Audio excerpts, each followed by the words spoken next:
Igual faltan dos muchachos que es Anderson y no me acuerdo cuál otro. Pero de los que estaban ahora, Santiago y Jesús no se han conectado. Y ya se le envió el link a ellos. Entonces, esperemos a ver qué pasa. Mientras tanto, sigamos con la clase para no perder tiempo. ¿Sí? ¿Les parece? Sí, les parece. Ok, Sí, muchachos. profe, perfecto. Sí, entonces, estamos hablando de la capsaicina, estamos hablando de la gelatina sin sabor, de todos los efectos que producen estos elementos en nuestro organismo cuando se hacen malos procesos. Digamos que la clasificación de las pectinas están en protopectinas, ácidos pépticos, ácidos pectínicos y la pectina en sí.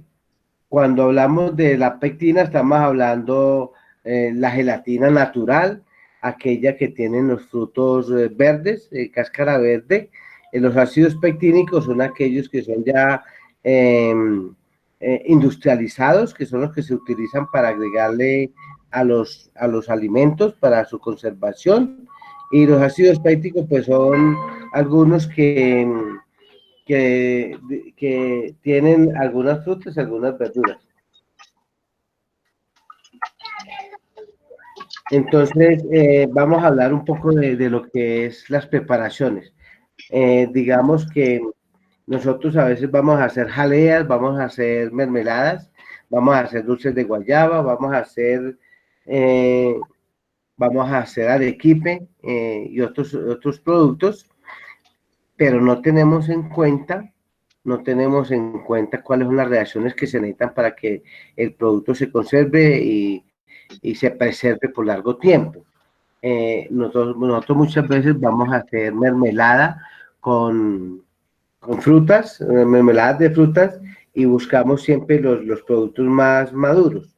Digamos, como con lo que vemos como ejemplo, eh, la piña, vamos a hacer mermelada de piña. Entonces conseguimos la más madura y le agregamos azúcar y luego la ponemos a cocinar.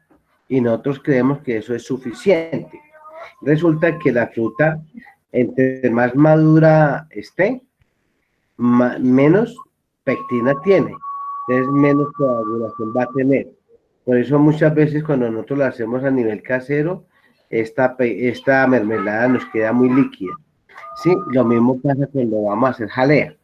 Y a veces nosotros creemos que agregándole azúcar, entre más cantidad de azúcar le agreguemos a la fruta, pues más se nos va a coagular. Y esto no es cierto. ¿Qué es lo que tenemos que hacer? Lo primero que tenemos que hacer es mirar la cantidad de azúcar que tiene la fruta, o sea, mediante el análisis de los grados Briggs o los grados Baumé. Igualmente hay que mirar la cantidad de ácido péctico que tenga la fruta. Eh, ¿Con qué se mide el ácido péctico? Pues con un pHímetro. Teniendo en cuenta estos datos, entonces yo sé cuánta azúcar le debo agregar al producto para que me dé una buena consistencia. Digamos que para las mermeladas se necesita que la fruta no esté madura, que esté pintona, porque como la pectina está en la cáscara, entonces necesitamos que ésta se degrade y pueda cumplir su hidrólisis dentro del producto para crear la gelatina. Eh, Nosotros a veces creemos que estos aditivos no se agregan, pero necesariamente hay que agregarlos para que se pueda producir un buen efecto, se pueda producir un buen brillo, se pueda producir una buena textura. Esto se da en cualquiera de estos elementos. ¿Preguntas ahí, muchachos? Sí, profe, yo tenía una ahorita que digamos como, ¿qué pasa con las personas que no tienen, o sea, usted decía ahorita que el ají tenía, se me olvidó, ay, lo dije, se me olvidó ahora. Bueno, el componente capsaicina, esa cosa. ¿Qué pasa con las personas que son alérgicas? O sea, ¿por qué se puede dar esa alergia? ¿La alergia de qué? ¿Al ají o cuál alergia? A las cosas picantes en general. Eso pasa lo mismo que con el pimentón, con otros productos que producen alergias y con otros productos que digamos, producen gases, como la irritación del colon, ¿sí? Resulta que la capsaicina es una sustancia que si usted no tiene ninguna úlcera, produce alergia. O sea, el ají es bueno en cuanto tú lo puedas regular con un ácido. Si tú no lo regulas con un ácido, entonces va a producir un gas que irrita toda la piel. Normalmente nosotros le echamos ají con agua, ¿sí? Pasa lo mismo que con la cebolla cabezona, que si tú le agregas agua a la cebolla cabezona, pues el ácido que tiene la cebolla se convierte en gas y eso es lo que nos irrita los ojos. Lo mismo pasa que en el ají. Si yo al ají le agrego agua o lo lavo primero, pues esa agua va a volatilizar la capsaicina y eso nos va a irritar los ojos y nos va a producir alergias en nuestro cuerpo. Por eso cuando nosotros manipulamos el ají con las yemas de los dedos, este ají nos quema las yemas de los dedos. Lo mismo pasa con el ajo. El ajo nos quema las yemas de los dedos porque el ácido es tan fuerte que carcome el tejido celular y el tejido subcutáneo. ¿Sí? Entonces, estos elementos hay que tratar de manejarlos con un ácido para que el ácido no volatilice el gas que tiene la capsaicina. Si la trabajamos con agua, pues sí nos va a producir este efecto. ¿Sí, Victoria? Señor, Ok, entonces resulta que a nivel industrial nosotros utilizamos la pectina. Hay que recordar que productos que sean de color verde, que la cáscara sea verde, que esté pintón, tienen demasiada pectina.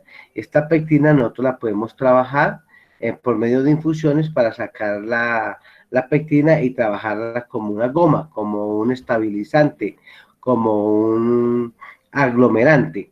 Esto se utiliza para hacer helados. Nosotros a veces creemos que el helado solamente es batirlo, licuarlo, echarle gelatina sin sabor y ponerlo a congelar. Y no es así. Al helado hay que echarle un estabilizante. En ese caso se utiliza el Santas o el Santas, el CMC, y se puede utilizar la pectina o la gelatina sin sabor para poder estabilizar el helado y que dure más tiempo congelado, porque si no se le echan estos ingredientes, pues obviamente el helado se va a descongelar muy rápido, que es lo que pasa con los helados caseros que nosotros hacemos en la casa. Lo mismo pasa con las espumas, lo mismo pasa con las cremas y algunas salsas. Si nosotros no le echamos pectina, pues no vamos a estabilizar el producto y siempre nos va a quedar líquido o se nos va a perder la densidad muy rápido. ¿Alguna duda hasta ahí, muchachos? ¿Alguna pregunta? Profe, ¿qué tan rápido se pierde la densidad? La densidad, digamos, la densidad se pierde en 10 minutos. Usted coja un helado que no le eche pectina, cójalo en su mano y en 10 minutos ya está descongelado completamente. ¿Sí? Porque el agua no está estabilizada, el agua con la que usted hizo el helado no está estabilizado. Lo mismo pasa con las cremas. Por eso cuando tú vas a hacer un merengue, ya sea suizo, francés o italiano, tienes que agregarle unas gotas de limón, ¿sí? Porque ese ácido pectínico ayuda a estabilizar la crema, ayuda a estabilizar la fusión de la leche y la grasa, los ayuda a estabilizar y eso hace que dure más la crema o la salsa. Igualmente cuando vamos a hacer, digamos, espumas en un chifón, si nosotros no le agregamos un ácido pectínico o un gelificante como el Santas, como el CMC, si no se lo agregamos, pues la espuma que vamos a hacer en el chifón, se nos va a derramar muy rápido, se nos va a desintegrar muy rápido, se nos va a diluir muy rápido. Lo mismo pasa con el arequipe, lo mismo pasa, y de hacer arequipe pues es muy fácil, es solamente leche y bicarbonato de soda, y estarla cremando, pero entonces, ¿cómo la estabilizamos? Pues agregándole algo de pectina, en este caso pues sería un aditivo permitido por la FDA, como es el Santas o el CMC, se le agrega y eso nos da más durabilidad en la textura del producto. ¿Alguna pregunta, Daniel?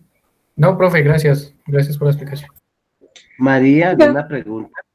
Profe, pues yo tengo una pregunta, pero no es precisamente ese tema.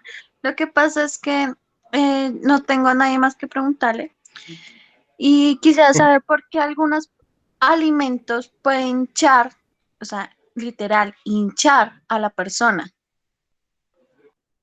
¿Por qué algunos alimentos? Sí, Ok. o sea, no es inflamación de estómago, sino es todo el cuerpo, se hincha. Sí, digamos cuando las personas comen mariscos, ¿sí? Que son alérgicas a los mariscos porque les da un prurito. Cuando hablamos de prurito, es como una picazón y un brote muy pequeñito que le dan toda la piel. Y eso pica mucho y le da a uno por rascarse mucho. Eso se llama prurito, que eso es una alergia, ¿sí? Y esto le da muchas veces a las personas que consumen mariscos o pescado o algunos otros productos. ¿Por qué se produce esto? Por gases. Digamos que esos gases se van metiendo por los cuerpos cavernosos de la piel, por donde están los poros, y salen a flote, ¿sí? Y entonces como a veces los poros están tapados, entonces empiezan a elevar, digamos que la estructura de la piel, y por eso es que se ven hinchados. ¿Por qué se produce eso? Por intoxicaciones más que todo de la piel. Digamos, cuando un pescado está mal conservado, ha sido mal manipulado, entonces hay que tener en cuenta, y ustedes creo que lo analizaron, el pescado es uno de los alimentos que más minerales tiene. Entre ellos tiene magnesio, tiene zinc, tiene fósforo, tiene cobre, tiene cobalto y tiene algunos gases nobles.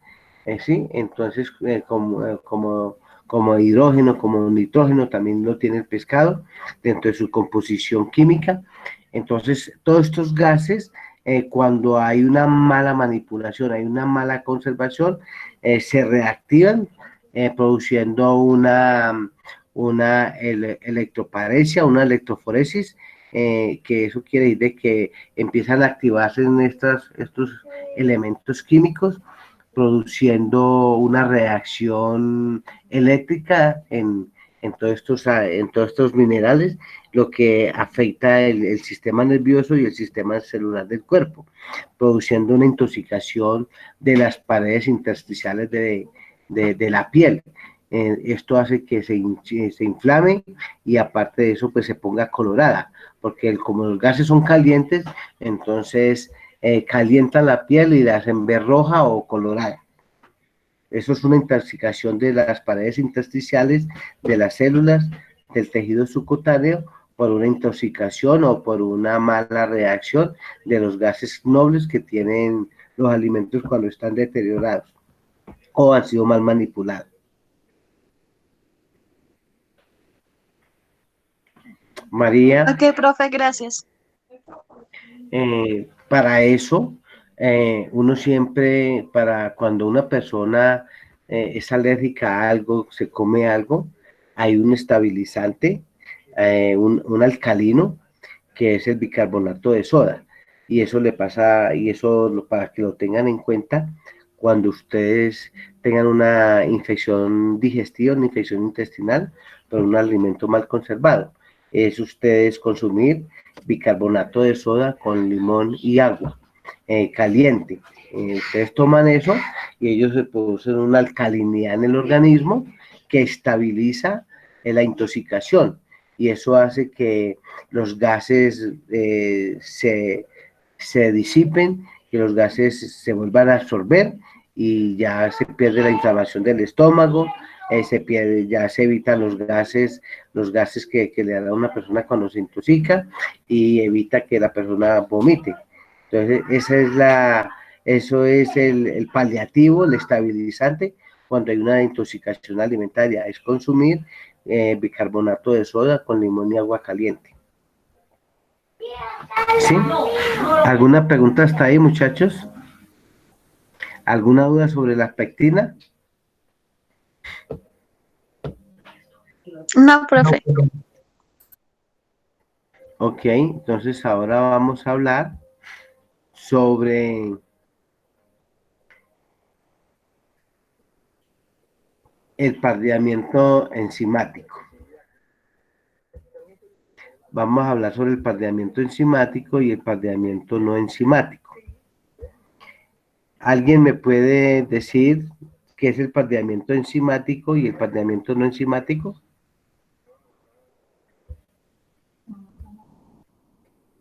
¿A qué se refiere esto? No, profe. Aló. ¿No? Aló, aló. Aló, Sí, profe. ¿Me lo escucha? escuchamos. Bien. Ah, Sí, bueno. claro, Daniel, lo Pues, escuchamos. pues, profe, según tengo entendido, por ejemplo,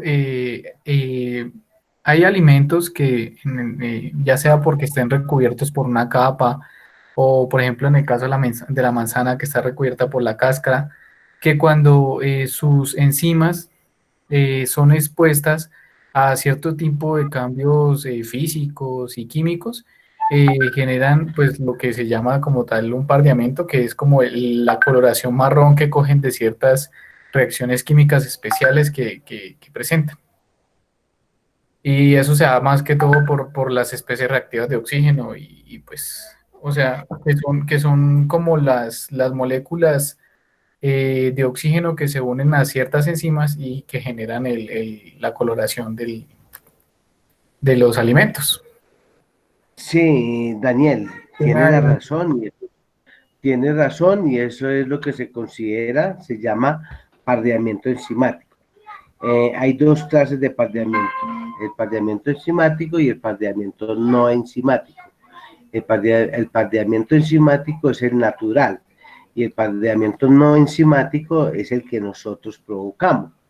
Entonces, digamos que cuando hablamos de pardeamiento enzimático, estamos hablando de la decoloración de los productos por la falta o la desnaturalización de los fenoles.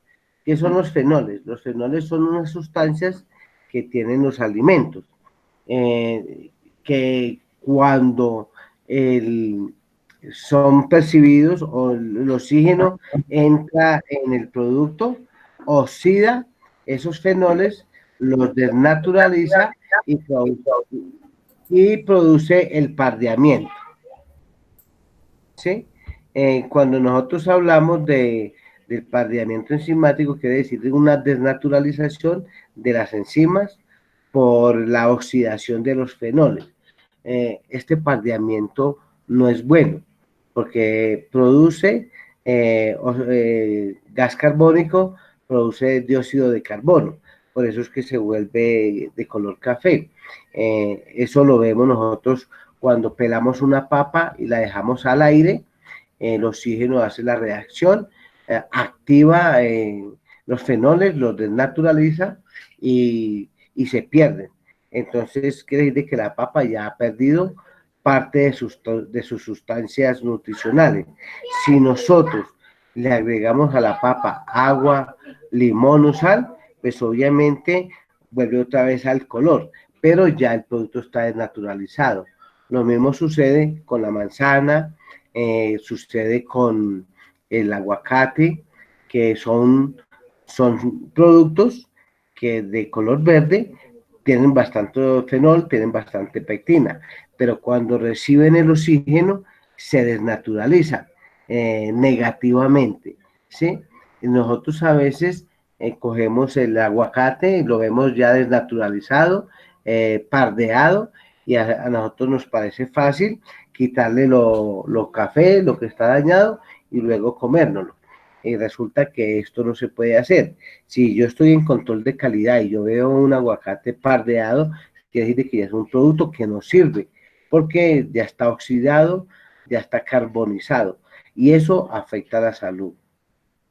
Lo mismo pasa con el pardeamiento no enzimático. El pardeamiento no enzimático es el que nosotros conocemos como reacción de Millar, que acá es donde viene la gran convergencia, el gran debate entre los ingenieros de alimentos y los cocineros.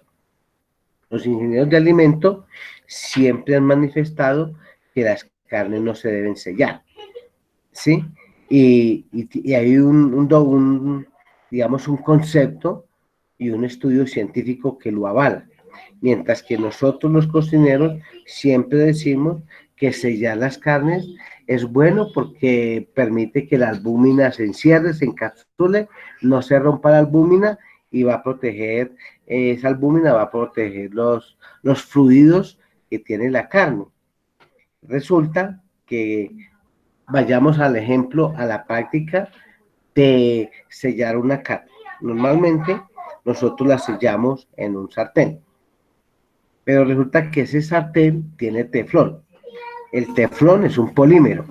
Cuando hablamos de un polímero, si vamos a lo que es la química de ONCE, nosotros vimos en la química 11, vimos lo que son polímeros, lo que son fenoles, lo que son parafinas, lo que son alcoholes, las clases de alcoholes que hay. Entonces ahí nosotros empezamos a definir qué es un fenol y qué es un polímero. Y los polímeros pues es todo lo que se refiere a plásticos, a sintéticos.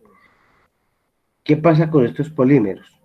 Como el teflón que tiene el sartén, se contracturan con el calor, o sea, se templan, ¿sí?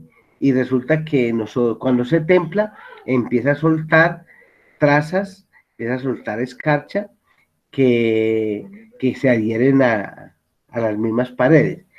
Entonces, cuando nosotros cogemos una carne, le agregamos un aceite de baja gradación a una alta temperatura y ponemos a sellar la carne, inmediatamente esta carne sellada a esta temperatura con este teflón y el aceite de baja gradación suelta un humo blanco.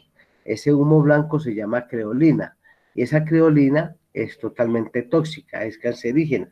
Entonces, aparte de eso, el producto se carameliza, se cristaliza, coge su color pardeado, color café, pero está impregnada de trazas, está impregnada de monóxido de carbono. Ese monóxido de carbono es igual al que sueltan los exhaustos de las motos y de los carros. Y eso se impregna en la carne y eso es lo que nosotros consumimos. Entonces, ese es el debate que hay, pero científicamente está comprobado que el pardeamiento no enzimático de las carnes es totalmente cancerígeno. Pregunta, muchachos. Profe, ¿cómo se podría hacer para conservar esos mismos alimentos que se oxidan? Que si no se va a utilizar una parte, ¿cómo se podría conservar para que no pierda todas sus sustancias? Bueno, normalmente nosotros debemos de tener claro que en el caso del aguacate, el aguacate empezando porque la película, la cáscara, pues tiene fenoles, y esos fenoles, y aparte eso tiene pectina, y en su interior tiene una semilla, que es la pepa de aguacate, que tiene yodo. Ese yodo ayuda a proteger el aguacate, ¿sí? Por eso cuando uno hace, digamos, la salsa de aguacate, hace uno el guacamole, uno le deja la pepa, ¿sí? La pepa no deja oxidar, no deja que, por el yodo, no deja que los fenoles se sinteticen y se evaporen, ¿sí? Entonces, pues se deja la papa. Otra reacción es el limón.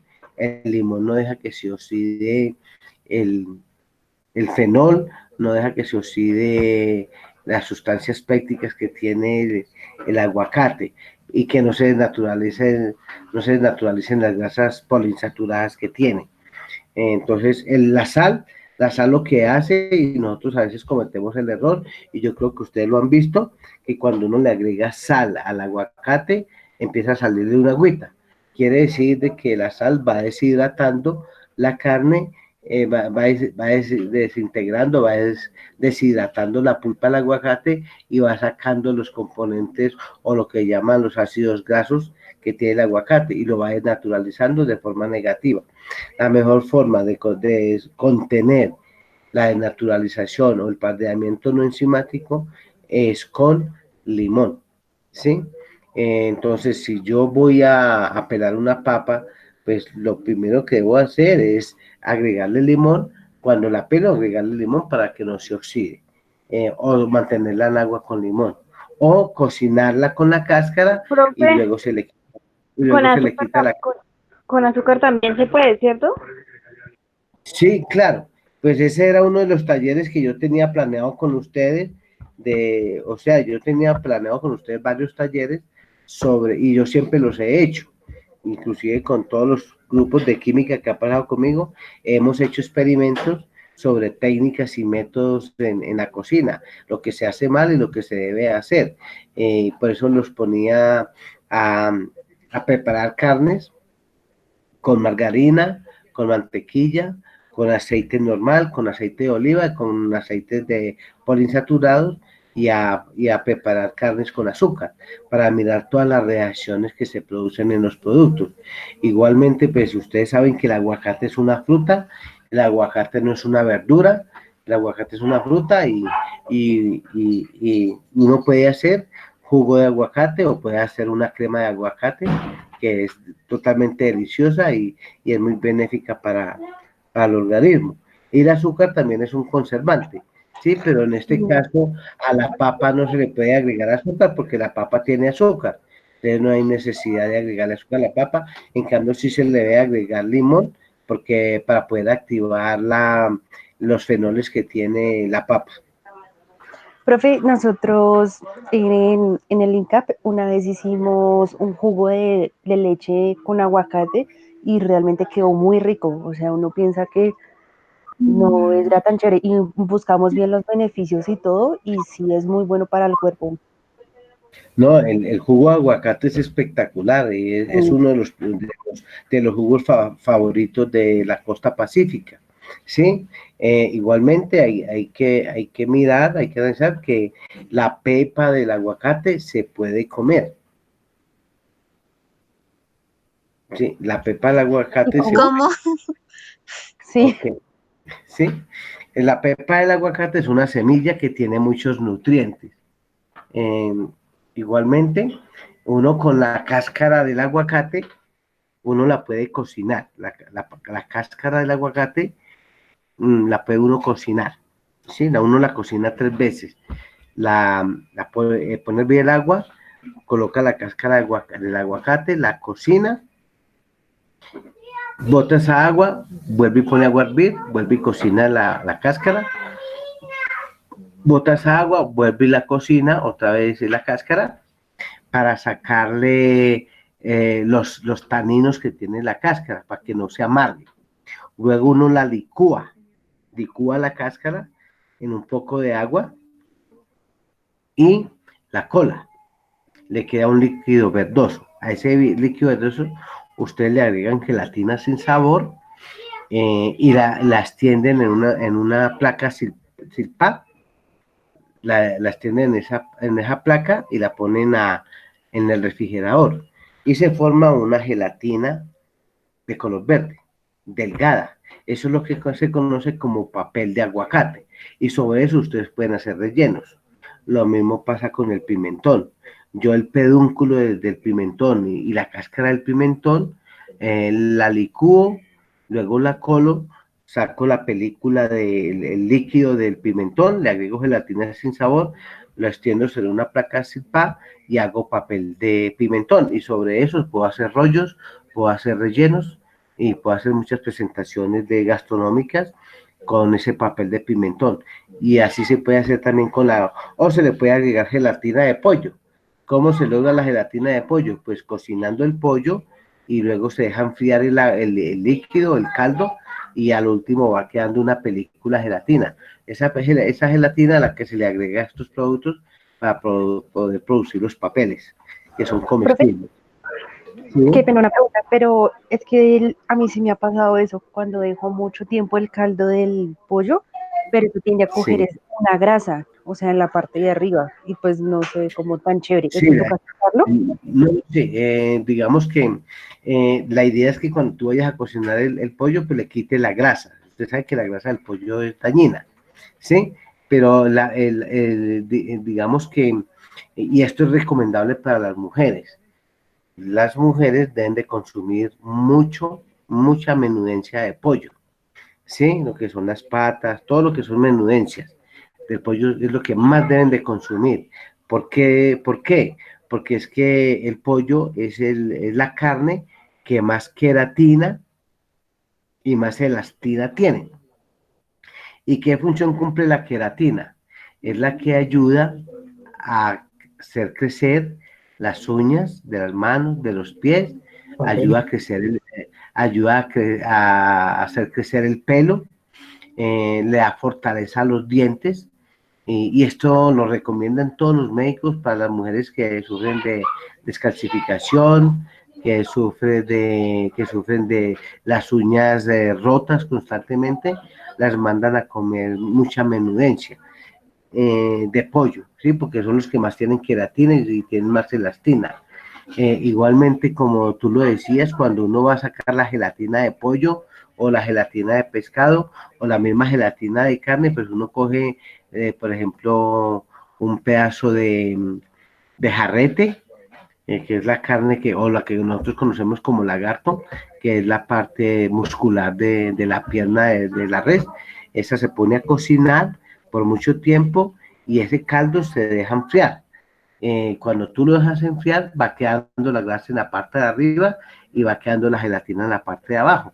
Y tú puedes quitar la grasa y esa gelatina la puedes hacer para estabilizar salsas, la puedes utilizar para hacer jugos, la puedes utilizar para hacer espumas, para hacer cremas, para utilizarla en algunos preparados, digamos como encurtidos, como escabeches, toda esta clase de productos. Lo mismo pasa con la gelatina de pollo. Tú le quitas la grasa al pollo, dejas cocinar el pollo y el agua que queda, pues la llevas al refrigerador y la dejas buen tiempo ahí. Y después vas a ver y queda la gelatina. Y esa gelatina se puede utilizar dentro de la gastronomía para hacer preparaciones de cocina.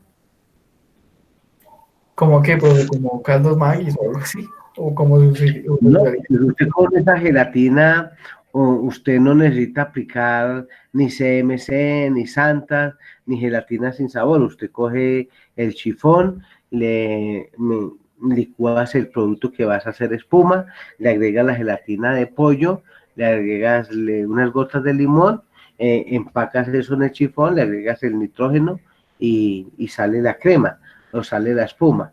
Igualmente, si usted quiere hacer una gelatina, pues obviamente no le va a echar ni sal, ni pimienta, ni nada de esas cosas, sino que cocinas el pollo sin nada, sin ningún aditamento, sin ninguna especie, y esa gelatina queda sin sabor.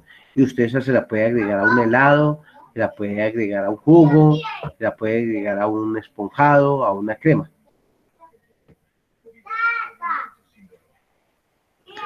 Profe, qué pena. Esa gelatina que es normal, que no es gelatina sin sabor, ¿qué tan buena es? ¿Cuál gelatina? La que la mayoría consumen, la de eso que viene con sabores.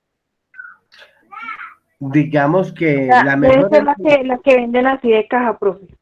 sí, pues digamos que el asunto es de que estas gelatinas tienen muy poco ácido pectínico, ¿sí? ¿Qué quiere decir esto? Que tú puedes, digamos, amalgamar un postre, para poder amalgar una torta, un helado, algo así, tienes que agregarle mucha gelatina sin sabor.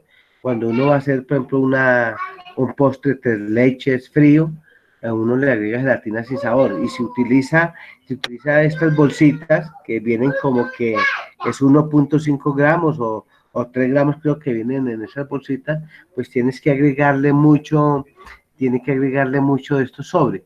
Y si es con sabores, pues es peor, porque ya es un saborizante químico que le va a cambiar, digamos, la capacidad de amalgamar los postres. Lo mejor es uno utilizar la gelatina sin sabor o conseguir el Santas, el CMC, o preparar la gelatina de esta forma. Digamos, tú puedes poner a cocinar una cáscara de limón, le quitas lo blanco, pones a cocinar la cáscara de limón por harto tiempo y dejas que después de que se cocine por harto tiempo, unas 4 horas, usted saca la cáscara y dejas enfriar digamos, el líquido en una nevera y ahí va quedando la gelatina. Y ese es el ácido péctico o lo que nosotros conocemos como gelatina para agregarle a los postres. Pero no es recomendable utilizar las gelatinas con sabor. Es mejor la gelatina sin sabor y más bien utilizar los colorantes naturales.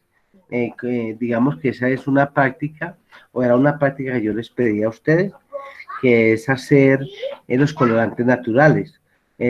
Sacar el rojo de la remolacha, sacar el amarillo de la zanahoria, sacar el color verde de la espinaca, y muchos colorantes naturales que uno puede sacar desde la casa. ¿Cómo se sacan estos colores naturales? Igualmente, pues eso lo vamos a ver más adelante, que es la pigmentación de los productos. Pero todo esto se deshidrata en un horno y luego se licúan en seco. Queda un polvo. Ese polvo, cuando uno quiera echarle un color a cualquier producto, pues lo activa en agua y le da el color que usted quiera y usted los puede estar mezclando y ahí hace una coloración natural sobre los productos que estás elaborando. Pero todo esto se ve en cocina básica. Todo esto se ve en cocina básica de cómo hacer papeles, cómo hacer aceites, digamos aceite de pimentón, aceite de ajo, Profe, aceite yo de no vi ají. eso en cocina básica. En el INCAP no me enseñaron esas cosas. No, yo tampoco. Pues realmente esto se ve en cocina básica, ¿sí?